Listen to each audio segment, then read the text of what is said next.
Waheguru Ji Ka Khalsa, Waheguru Ji Ki Fateh. Thank you everybody for joining us today. We really appreciate your time, and thank you to our guest Alicia Fernandez for joining us today. We are Jakara Movement is a community building organization. We work with the youth in California. We are in about 15 counties, and we are the largest youth organization for Punjabi Sikhs. So with that, I would like to introduce Alicia Fernandez, and then we'll get started with the presentation, which will be about the first half hour. And then the second half hour, we will take questions from our audience. Welcome, Alicia Fernandez. Thank you for joining us. Okay, well, thank you so much. I thank you all for inviting me, the California Citizen Redistricting, to present today.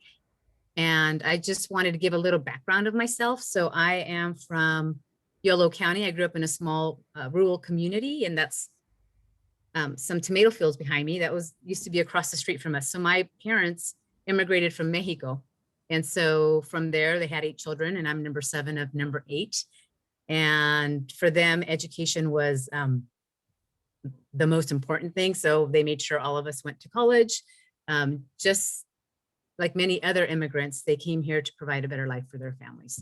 And with that, then I went on to also get my master's degree. And then I had over 34 years in state government with different agencies. And my last job was a senior special agent with the Department of Corrections. I'm trying to think of what else I can tell you about me. So Yolo County, small town. And I'm just excited to be here. And I thank you all. So is it okay if I share my screen? And that way with my presentation, or do you have the presentation, Mandeep? I have the presentation, I can share it. Oh, okay.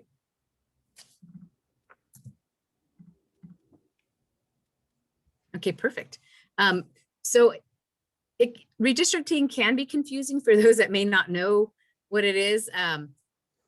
Hopefully you were involved in the census effort. So the census effort, what that did is that the goal of that was to count every single individual in the United States, regardless of their status, regardless of their citizenship. And after this, so we take that census information, and then that census information comes to us, and every 10 years, we are tasked with redrawing the district boundaries. And so when I say district boundaries, that's in California, it would be the boundaries for the state Senate, the state assembly, the congressional seats that are the federal level, and then the Board of Equalization. You know what, Mandeep, it's going to be really hard because I go all over the place. I should probably let you know when I have to switch. So the second slide will be fine. Oh yes, before I start, I just want to make sure that right now we are in the educational phase. So later, or actually anytime, you can give public input, but not during this presentation. Any input that we receive needs to be in a public session unless it's either mailed to us or it's sent to us via email, or we also have a communities of interest tool that you can send your input to. So, okay, we can go to the next one now. And yeah, I think you were right. I think I just forwarded.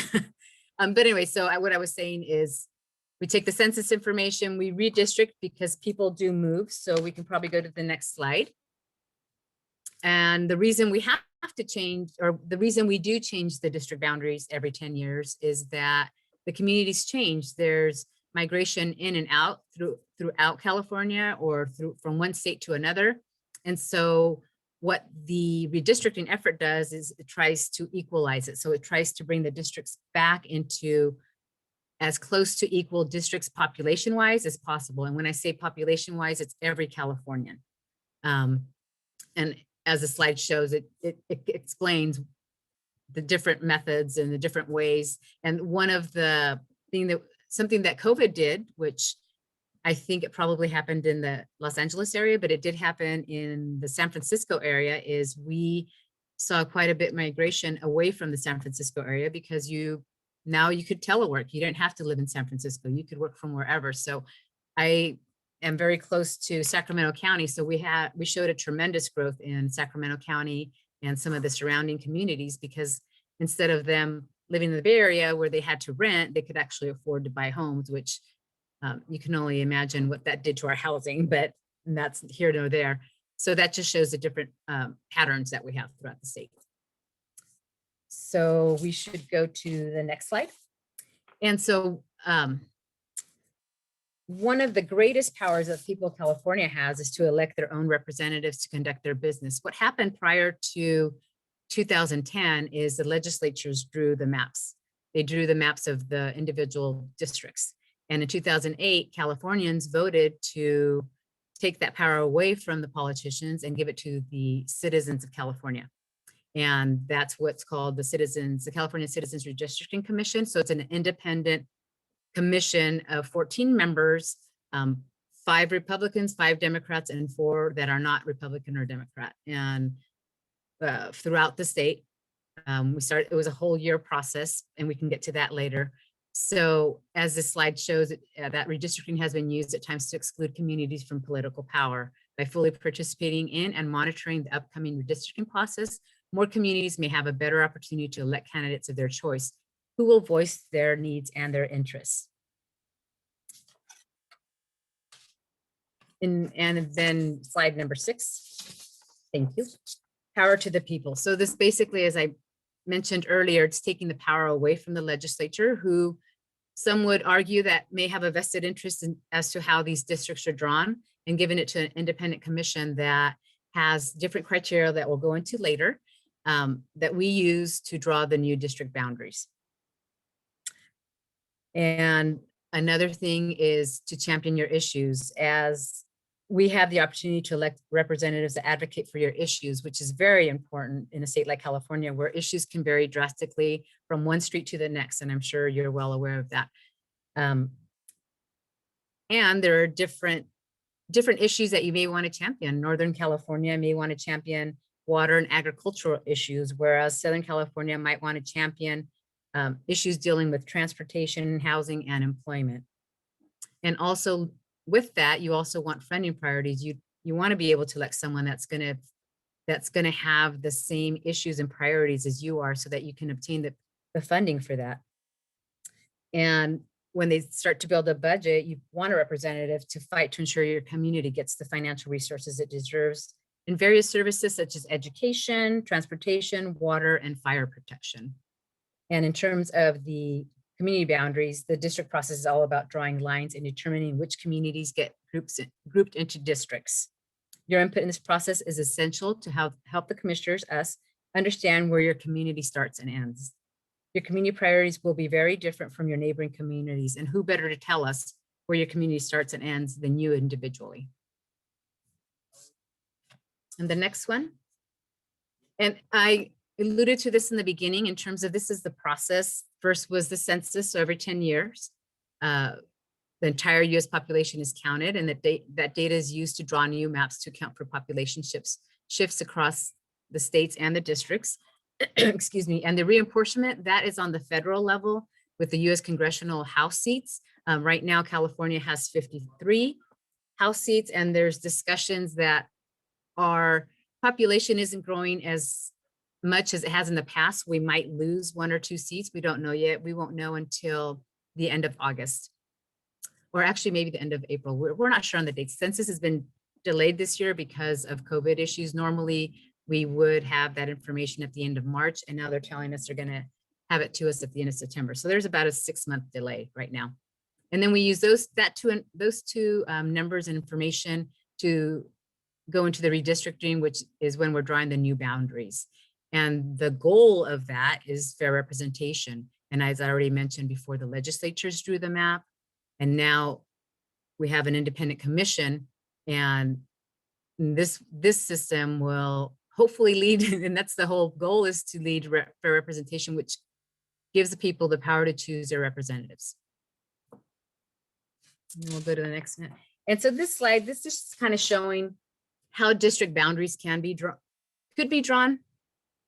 Hypothetically, like the first one on the left-hand side, it shows 60% orange and 40% purple. And if we go to the middle portion, which shows fair representation, so if you see there, 3 districts would be drawn orange, 2 purple, again, in the one right next to it, right in the middle, it's 3 orange and 2 purple, and that's proportionally how you're 60%, 40%. And then if you look at the far right, that's what you call gerrymandering. And this is where the results are not proportionate to the electorate. And as you can see, it can be drawn to give the orange 5 districts instead of the 3. And then on the far right, it would have 3 purple and 2 orange. So it just shows what can happen if you don't have, what could happen if you're not drawing this independently. And then the next map. And so with this map, I mentioned earlier that the commission, we have to follow these criteria in this order. So it's the 1 is the first criteria that we have to use. And you try to get to all of them. Sometimes we may not get to 6, we may not get to 5, we don't know. But the first one is, I mentioned earlier, is each district must be of equal population to comply with the US Constitution. And then the second one is the Voting Rights Act, and districts must comply with the Voting Rights Act to ensure that minorities have an equal opportunity to elect representatives of their choice. The third one is contiguity. So districts must be drawn so that all parts of the district are connected to each other. What had been done in the past occasionally is a district could have been encompassed from, let's say, neighborhood A, B, and C are next to each other. The district could be A, and then they jump over to C, and those 2 could be a district, and the district in the, or the population in the middle could belong to a different district. So what this is saying, and all the parts need to be connected to each other. And criteria number 4, and that's what this educational redistricting basic population, and this is our phase presentation, and this is our phase. This is where we go out to the community and we request their input. We need to know, we would like to know every individual's, every Californian's community of interest. And part of that is to tell us where your boundaries start, where your boundaries end. And you can, we'll get to a map, a slide later, but communities of interest could be, you could have 3 or 4 different communities of interest, and we'll get to that in a little bit. But the communities of interest is districts must minimize the division of cities, counties, neighborhoods, and communities of interest to the extent possible. And we always say to the extent possible because we have 3 criteria prior to that. So we may not, at some point, we may have to split a city, we may have to split a county, we may have to split a neighborhood, we may have to split a community of interest. And also, I'm sure you can understand that there may be competing communities of interest as well. And number 5 is geographically compact. Districts should be geographically compact such that nearby areas of population are not bypassed for more distant populations. And this requirement, it refers to density, not necessarily the shape. So it doesn't have to be round, doesn't have to be square, but it just has to be similar to number 3 is connected. And then 6 is nesting districts. When practical, each Senate district should be comprised of 2 complete and adjacent assembly districts, and the Board of Equalization districts shall be comprised of 10 complete and adjacent Senate districts. And one thing we want to make sure that everyone's aware of is that the place of residence of any incumbent or political candidate may not be considered in the creation of a map, and districts may not be drawn for the purpose of favoring or discriminating against an incumbent, a political candidate, or political party. And we'll go to the next one.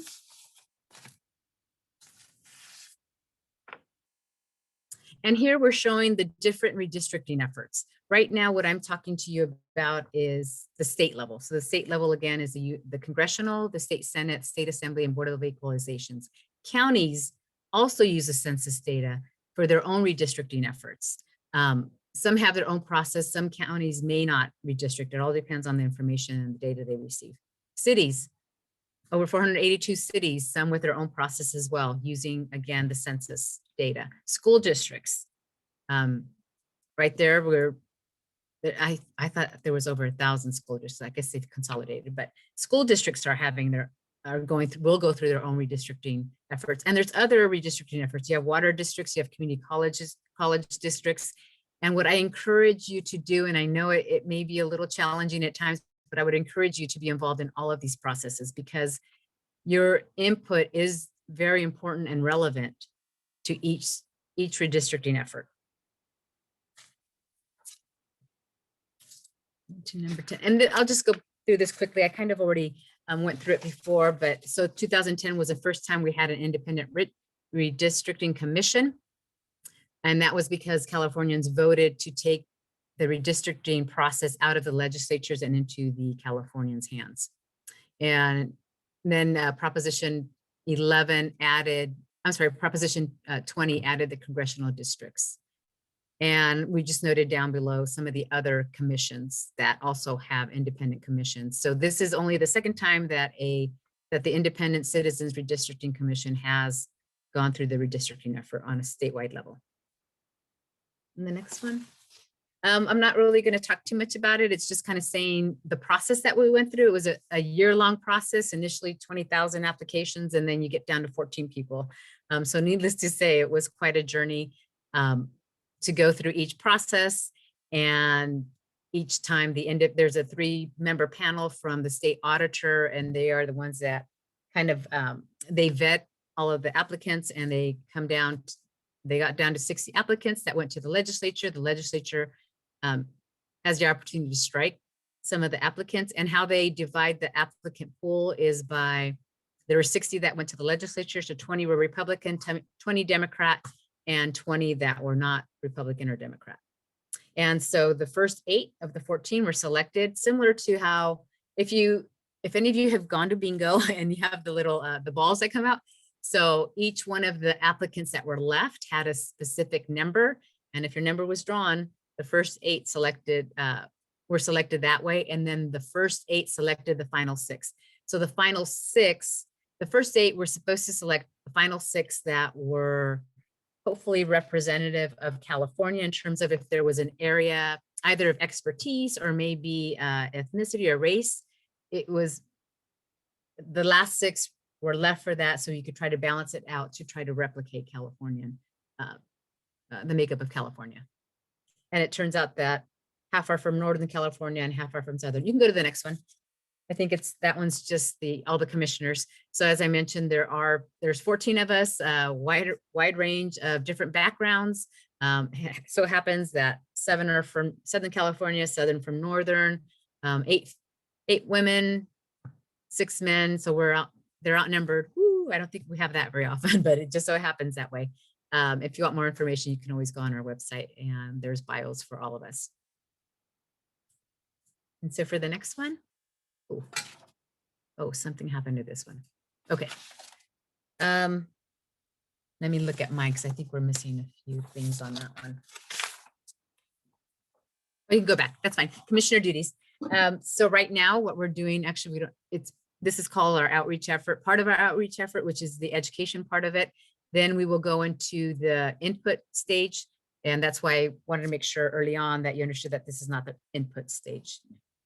And once we get to the public meetings, that's when we engage the public. We're hoping eventually we can actually do it in person, but if not, we'll move forward with virtual. Actually, I think virtual, you're able to reach more people. Theoretically, you can reach more people because they don't actually have to go to a site to participate. And at those meetings, when we have public input meetings, we will actually hear testimony from Californians. And just below, it's an example of how Sacramento is drawn, and where Sacramento would be included in terms of the district for Congress, 1 for Senate, Assembly, and Board of Equalization. As I mentioned earlier, we have 53 districts for the congressional, 40 for Senate, 80 for Assembly, and 4 for Board of Equalization. And the next one. Oh, and so what we did, it's part of our outreach efforts, and also so the commissioners would have a deeper understanding of their zone. So what we did is we split out the zones into 11 zones, and mine is D. So that includes El Dorado, Nevada, Placer, Sacramento, Sierra, Sutter, Yolo, and Yuba. And so what we've been doing is we've been reaching out to the counties as well as some of the community-based organizations, trying to get as much the word out and trying to educate as many as we can on the statewide redistricting process with the hopes of obtaining as much community input as possible. And then the next one. And communities of interest. We've talked a lot about it, and I'm hoping there'll be some questions on that so that we can maybe talk about it in a more user-friendly so this is the official definition that is actually in the legislation. It's a community of interest is a concentrated population which shares common social and economic interests that should be included within a single district for purposes of its effective and fair representation.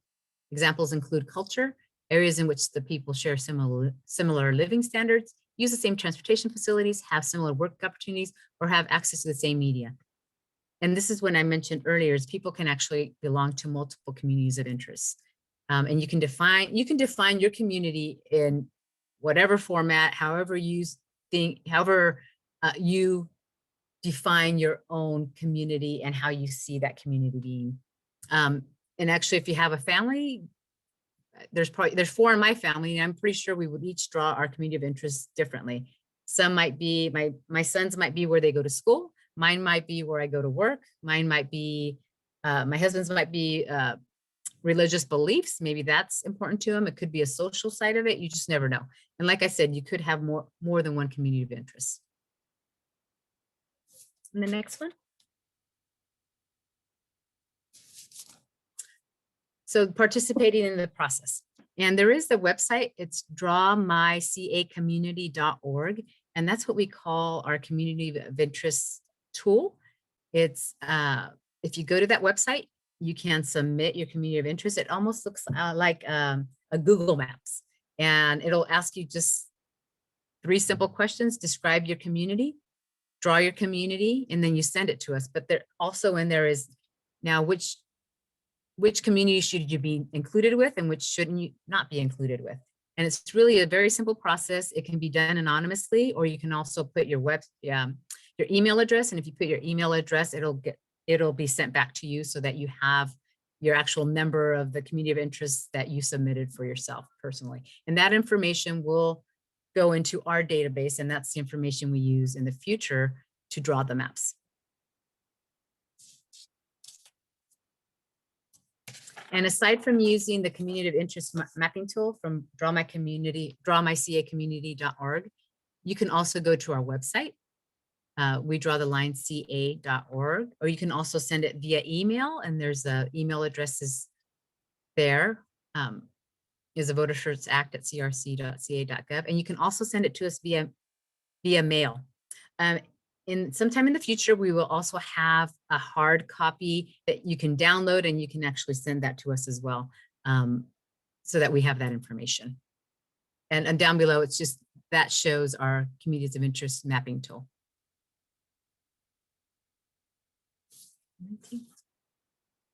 Excuse me.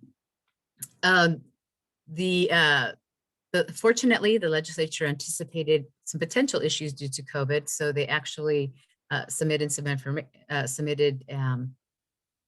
legislation, and the California Supreme Court ruled on July 17th that the commission would have until December 15th to submit the maps to the Secretary of State due to the delay in release of the census data. If the census results are received after July 31st, 2021, the commission's deadline will be adjusted accordingly. Although we have that information and that we could go beyond the potentially go beyond December 15th, we also have to take into account that the further we go into 2022, it can affect the elections for 2022, because a candidate needs to file by a certain date, and there's precincts that they need to know what the maps are 6 weeks prior. So there's quite a bit that would be impacted based on when our districts are drawn. And the next one. This is our timeline right now, but it's a fluid document. As I mentioned earlier, we're still not sure when we're going to receive the information from census. Right now, we're doing the educational presentations, and starting in the summer, we will go into our public input meetings. And although I want to say we're going throughout the state, it might be a virtual, but the goal is hopefully to do in person and to really coordinate throughout California in person, hopefully, to different communities. As I mentioned earlier, the census data was expected September 30th, although we just received some recent information that they may give us that information in a different format by the end of August. And what happens once we receive the census data, that goes to our statewide database, and they have to they do something with that data. So it's not available to us until a month later, and they put it into the different tracks. And then at that point, October 31st is when we would actually have the information available, and we can then use all the communities of interest information that we have to start drawing our maps. And November, December, that's when we'll have additional public input meetings. And these are the pre-district maps, and it's after we receive the census data. And in December, we're hoping to have our initial draft district maps are released. And then in January, we would have public input meetings. And basically that would be feedback based on our draft. And then in February, we would finalize our maps and approve those and send them to the Secretary of State. And then the next one. And just a reminder, no public input today, but I'm more than happy to answer questions. Again, if you want to provide public input, you can go to wedrawthelinesca.org, and please visit our website, and it'll show our upcoming meetings. And it will also have some documents we've just received. We just finalized some contracts, and we will have many of our documents, including this presentation, in different languages, also in 12 different languages, or 13, including English.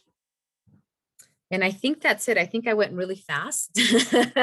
Oh, no, I didn't. It's 6:30. Perfect. And if any of you, if there's other community-based organizations or groups and you want additional educational sessions, their information is right there. Marcy Kaplan is our outreach manager, and you can go through her to set that up. And I think that's it in terms of the presentation. So, oh, I don't want to be the only one on the screen. Let's see. Can I see everybody? Thank you, Commissioner. Thank you so much for that wonderful presentation. Now we will get started with our Q&A portion. So if you have a question, feel free to raise your hand and we will allow you to unmute. I have everybody on mute right now, just so there's no like interruptions during the presentation, but I am turning on that feature. So now you should be able to unmute yourself. And if anybody has a question, feel free to either type it in the chat or, you know, just raise your hand and ask it. I think Rajveer, you had a question you mentioned? Yes. Hi. Hello. Very nice to meet you. Thank you so much for coming and joining us today. It's been very, very educational. Definitely did not know some of the back end process of, you know, how the whole system works and how unfair it really truly is right now. So really, I really wanted to know what drew you to this career path and what made you want to be a commissioner. You know, it's interesting. I think I've always tried to be involved in my community and public service. I didn't mention before that I was on the school board here in my community for 14 years. I decided education has always been important to me, especially equity. As I mentioned earlier, I'm first generation and one of 8. So my father worked, he was a farm worker. So he worked in the fields, and all of us worked in the fields. And even back then I saw the inequities in terms of how we were treated versus others were treated. And I think with that, it led me to do as much as I could for my community and also for those that did not speak English. So I am bilingual, I speak Spanish. And in terms of getting involved with the commission, I just saw it as stepping out of my bubble, because I live in this small little community of 1,000 people. The furthest I've moved away from this little community is 30 miles. So I actually moved to the city and there was way too many people. So I had to move back. But I felt that at some point in time, you just got to step up and go to the next level. And it actually worked out because my children were already older by then. And so they were off to college, or almost done with college, which was great. And I just felt it was my opportunity to give more and to give a perspective of first generation. And I'm sure if some of you are first generation, you know what it's like to be the interpreter for your parents, how to be an interpreter for the parents all the time. And I guess maybe that's what drew me. it's just always doing it, which I look back now and I'm very grateful that I was able to do that for my parents. So if any of you guys do it, I know you roll your eyes sometimes, but wow, what a true gift you have to represent your parents. And so I felt that I do have a different perspective. I am first generation, female, educated, but man, I'm not that far from my roots, and I know how hard it was. And I know that we do have very different interests than those, than my neighbor per se, right? So I think that's why. Kind of wanted to be a voice for maybe those that don't have time to be a voice. And I totally get that, because really, growing up, we were just trying to survive. We didn't have time to get involved. And so I feel that I have time to get involved. So I need to step up to the plate, right? I think many people here can relate, and I appreciate that. Thank you. Yeah, thank you. Thank you, Commissioner, and thank you, Rajveer. Next, we have Praveena. Hi, thank you so much for coming out and teaching us about all this. We learned honestly so much from that presentation. So we have a pretty large Punjabi Sikh community here. And as our community and other communities are learning more about redistricting and what's involved in that, my question is, what's a good take-home message as to why people should get interested and involved in this? And what do you think are some good ways to get more youth and more adults interested and involved? And, I'm going to tell you, please do not dismiss your youth. They were so effective during census. I mean, they are so much more involved than we give them credit for. And I wish I would have been that involved when I was 17, 18. They're just such a strong force and voice. And they really do have the mindset, hopefully, and they keep it, that they can do more than what, they have the ability to make change. And now I completely forgot your questions because I just went off on a tangent. But in terms of, was it just take the message, like how can we get other folks involved? Why is this important for us? How can we get, yeah, it's important. How I see it for your community. I mean, who better to speak for you than you, right? And at the end of the day, it's almost like voting. If you don't vote, and I don't want to say if you don't participate in redistricting, then,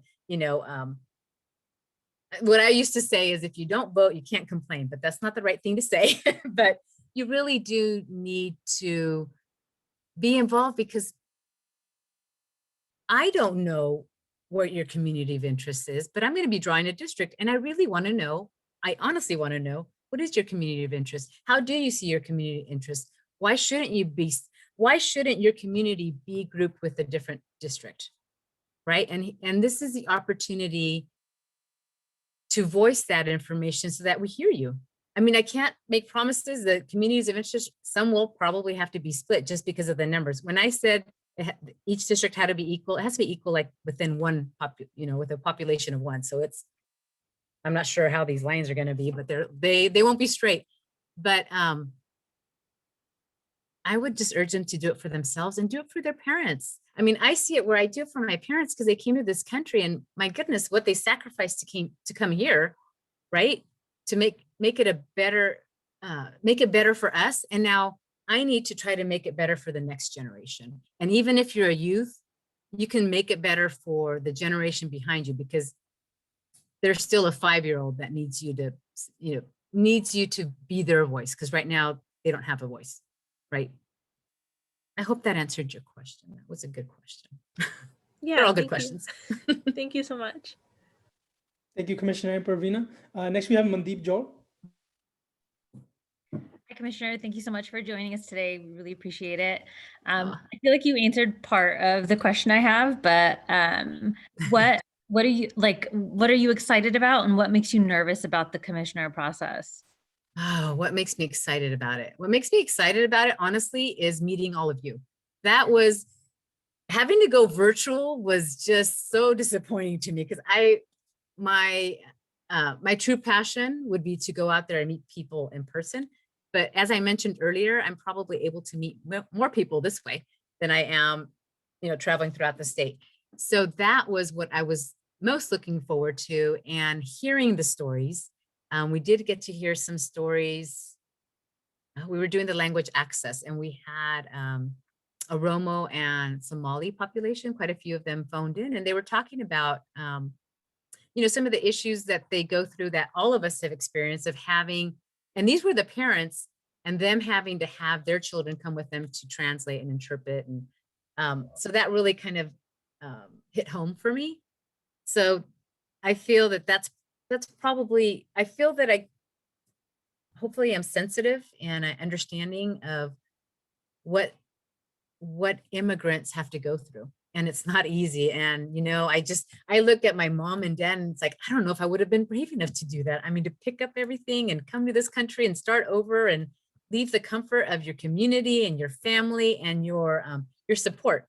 And you come here and you're kind of all alone. But you're not, because you find your community, and that's what I want to know about. And so what am I most nervous about? I'm most nervous about, that's a great question. I don't know what I'm most nervous about. I'm just like super excited right now. I'm still motivated. I think I'm going to be nervous about something in the future. And it probably gets to the point where we start drawing districts and there's competing communities of interest. And how do you weigh that, right? And so that's something that we're going to have to deal with. And as I mentioned, it's 14 people on this commission that have never met, never knew each other. And so we're trying to bond over virtual. So we've never met in person. So it's been interesting, but it was a little, I don't want to say rocky, but it takes a while to get to know people. But I honestly feel that we all are on the same track in terms of trying to hear as much as we can and obtain as much information. So I think maybe that would be a little bit of my fear, is I just want not getting enough information to make our decisions. Because the districts, they're going to be the districts for the next 10 years, right? I mean, if it was for 1 year, you'd be like, okay, we can fix it next year, but we can't. It's for the next 10 years. A lot of pressure. Indeed, but pressure make diamonds. Next we have Arash. Hi, I just wanted to first say thank you, because I did join in late, but I'm very interested into this topic, and just hearing all this was very nice. But it's been a while since I've taken a political science class, but in it, you know, there's just a lot of gerrymandering where you learn about like cracking and splitting up the groups, in which even if there is a dense minority population, the districts are drawn around to separate them into smaller groups. And so I was just wondering, do you think California is one of those states where it's kind of like a laboratory? You know, we do things before the other states do. And I was just wondering, are there other states that are backing up California in this kind of redistricting for the better, or is it just kind of us? In terms of the independent, and I'm sorry, Yeah, my internet is horrible. And you were breaking up, so I'm hoping I caught your question. Are you saying that like California is leading the effort? I was just saying, like, so how many states are trying to get this non-bipartisan redistricting? Because I know in the history of redistricting, it's been very heavily influenced by the state's politics. Right. And you know what? I'm going to go to the slide. Let me try to remember, because we actually, okay. So slide 11, and Mandeep has the slide. So it looks like we've got 2, 4, 6. We have 6 different states that are also doing that, or also have independent commissions. And there was some proposals at the federal level to have all states become independent redistricting, but that would just be like for the congressional seats, because they cannot dictate that the states do like what we have as a state assembly and state senates and Senate and Board of Equalization. They can't mandate the state to do it, to have an independent commission for those efforts. So I know that when our commission first started, one of our commissioners went to New Mexico, and they just passed an independent, that they're going to do their redistricting with an independent commission. And there's some states that like to say they're independent, but they're not completely independent because they have legislatures on the commission as well. So a completely independent would be no legislatures.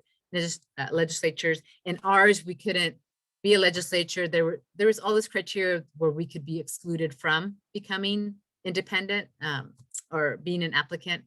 And there were quite a few that were excluded because of either connections or prior employment, or if there was family members Did that answer your question?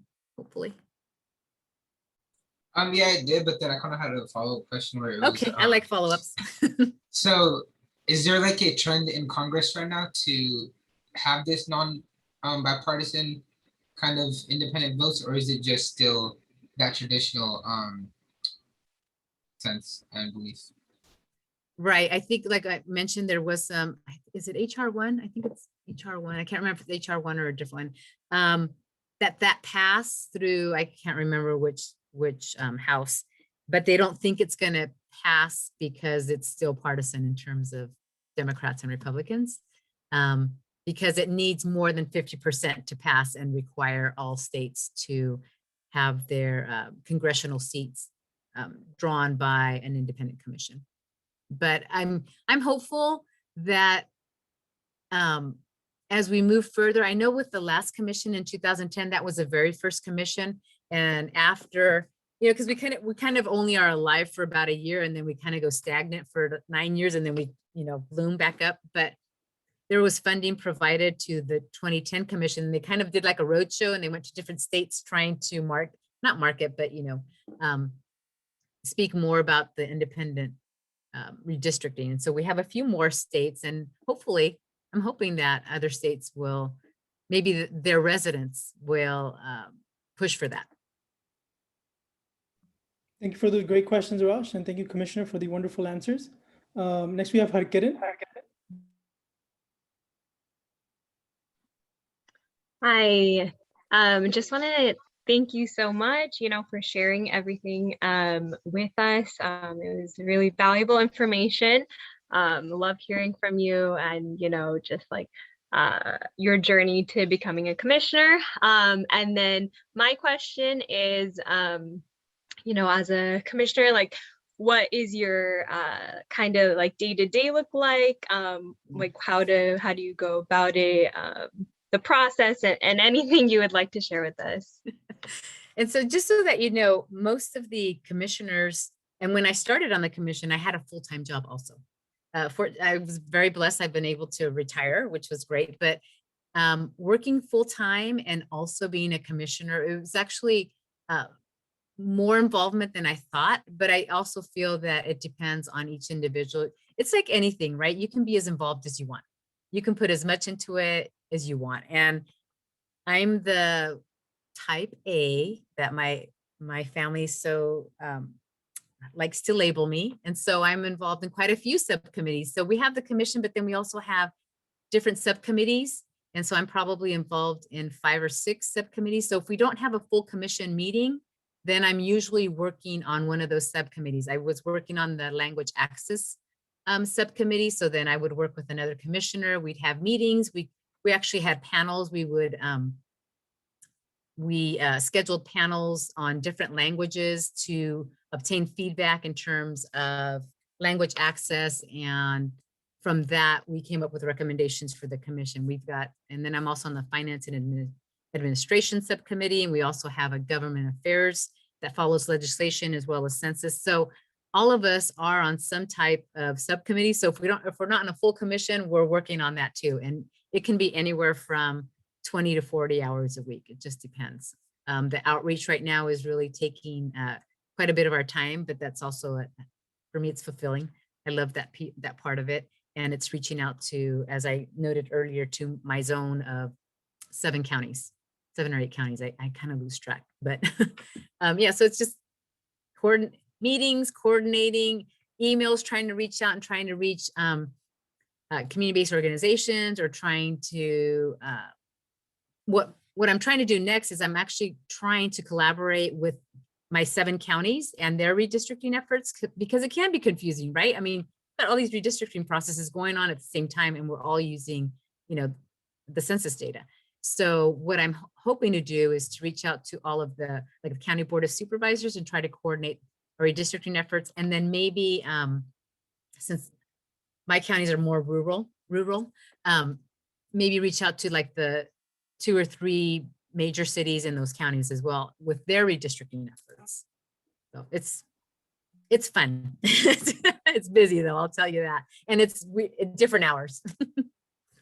Thank you, Commissioner and Thank Kitten. you. And I would just like to highlight, like Commissioner said, right, it's important to take note of the county redistricting process, the school districts redistricting process, our local cities, right? How are they divided with the city councils? So that's all incumbent upon us to get involved in that process. Next, we have Deep Singh. Thank you so much, Commissioner. So I'm the executive director of the Jakara Movement, and I had a kind of a question for you. So, you know, in terms of to your point of helping organize at least some of the counties. So especially in your specific area, Sacramento County obviously has kind of its own sort of rules, but the information, especially in the more rural counties, of where Harjeet, some of my colleagues, Harkir and others, especially where we have a very large concentration, especially in Sutter County, I know they have not actually kind of really kind of shared much. And I wonder, has there been, at least at the state commission level, any conversation about that? So obviously, as you shared during the presentation, the timeline has been quite fluid. But for instance, for most actually counties, if they have a sort of ad hoc commission or some sort of thing in place, most of them actually have not shifted their schedules. So I don't know. Like, so for instance, I'm thinking of San Joaquin, a little bit out of your jurisdiction, but like San Joaquin County, especially those in the northern San Joaquin Valley, and actually some of those even in the southern San Joaquin Valley. So I wonder if if that has been at least a conversation, and if you would suggest, because I guess is they probably didn't get that many applicants because many of their timelines were early, still relatively early, meaning in terms of when the census data would be coming out, because they were still timed in the sort of pre-pandemic world, largely in February and March. So I wonder if, I guess my two-part question is, one, has that sort of been discussed? And if you would have any suggestions, at least in terms of how to engage counties, you know, specifically, you know, I just as you, I'm actually, I currently serve in a school board in Fresno County, and you know, at least at the school board level, we really just look to the CSBA for any sort of guidance. And at least at this point, at least our board has had very, very just precursory kind of conversations about it.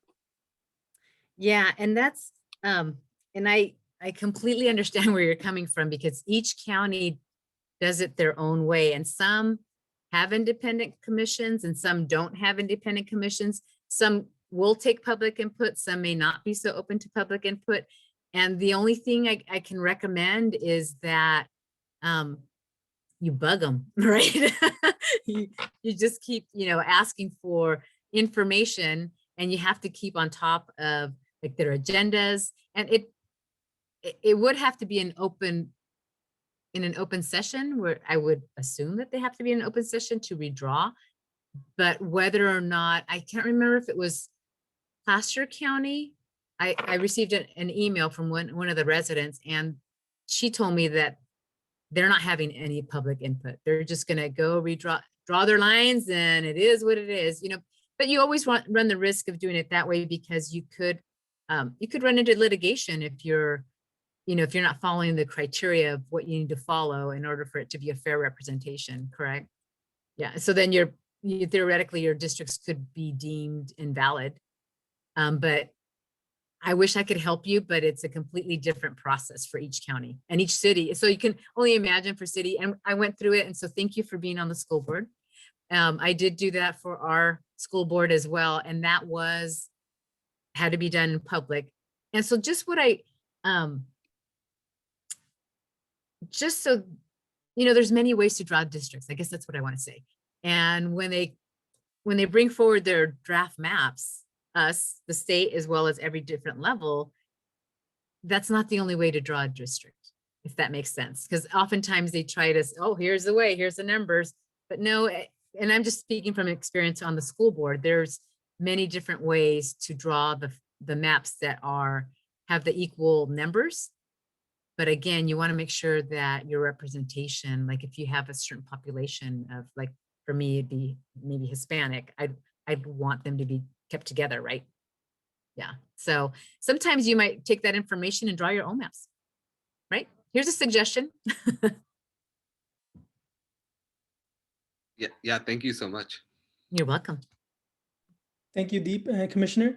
And we have a few more minutes. So if anybody has a question, like I said, feel free to drop it in the chat or direct message me or just raise your hand and you can unmute. Commissioner, I have a question. You mentioned you all have like zones with like 2 different like commissioners assigned to each zone. So when the decision-making process comes, like after, the public input is done and whatnot, and I don't know if you can share this with us, but I mean, that's fine if you can't, but is the decisions for that district, like, do you have the final say for the Sacramento district, or is this sort of you just provide the advice and then you all make a decision together, kind of? How does that sort of? Right. So the goal would be that I would hopefully know my zone better and I could provide input. But at the end of the day, it's all 14 of us are drawing the districts, drawing the maps, and we have to approve, the maps have to be approved by supermajority. So it has to be 3 Republicans, 3 Democrats, and 3 of the non-Democrat and Republicans that have to approve the map. So it can't just be a pure majority.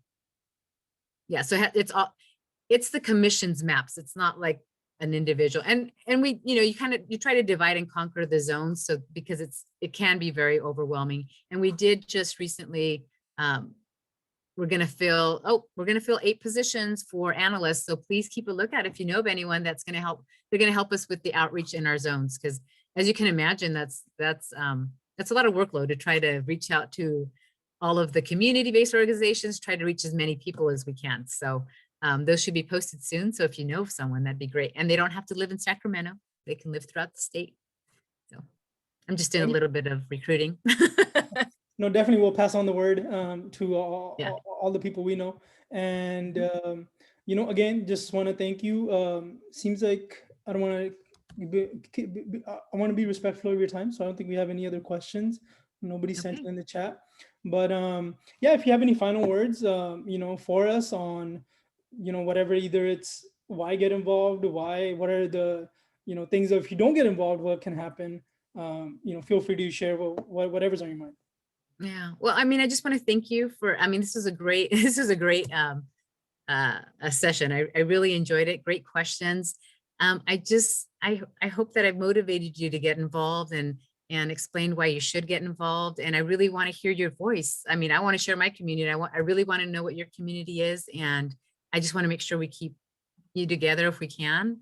And as I mentioned earlier, please get involved in all the redistricting efforts. I know it can be challenging because there are so many, and then some may not be so open to public input, but we definitely are. And I would welcome you to go to our Community of Interest Tool website and do it right now, right after the meeting, and submit your input. That'd be great. Thank you so much. So this has been great. It's been fun. So I can say fun. Yeah. Thank you so much. Thank you very, very much for joining us. And thank you everybody in the audience as well. Thank you for the great questions. We really appreciate you all. And we can't wait to see our community flourish and get involved in, this whole process. So with that, I guess we can end it here. Thank you again. Waheguru Ji Ka Khalsa, Waheguru Ji Ki Fateh.